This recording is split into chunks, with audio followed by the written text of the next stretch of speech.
so corrupt, incurably corrupt, that even me as the president of a country, I cannot get justice in those courts.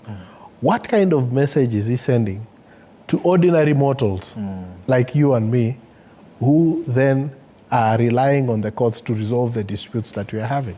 Because the question then comes in, Wakili, what then, where do Kenyans go to if the president would complain and say that the judiciary is, corrupt, it is hindering and hampering his development agenda? One. Two, when you look at the situations and even the people around him, if you could call it per se, seem to be agreeing with what the president is saying, and even some quarters arguing that even if the president disobeys court orders, there is nowhere that he can go. Well, I have seen those arguments. Yeah. But what does that mean? It means that the president then has conducted a constitutional coup, where he has elevated himself above the Constitution. Okay. And that is not a healthy state of affairs for any democratic government. Any democratic government operates on the basis of checks and balances, on the restrained exercise of authority. Yeah. Where any person then seeks to exercise unrestrained exercise on power, or unrestrained exercise of their authority has been donated to them by the Constitution. Yes. Then you create a situation of anarchy. You create a situation of what we ordinarily call impunity. Yeah.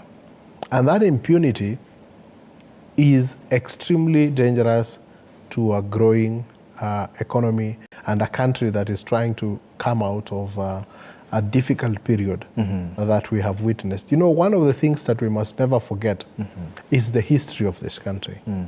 And that is why when it comes to interpreting even the Constitution, one of the things that we look into is the history of the country. Yes. What led people to make certain provisions as they are contained in the Constitution? What lessons? And when we look back, we see the lessons that we learned from a strong arm executive. Yes. The dictatorial issues that we went through with a strong executive. Yes. And that is the reason why the Kenyan people said, what, even though in an ideal situation we have three arms of government that check one another, we are even going to add an additional arm in the form of constitutional commissions that will be checking how power is exercised. Okay. So that history then is extremely important as a country. Yeah. And as we ask ourselves just how important some of these things are. Yeah.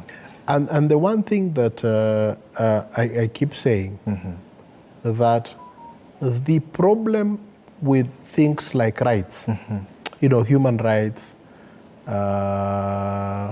as contained in the Constitution, they sound like catchphrases until the day it happens to you.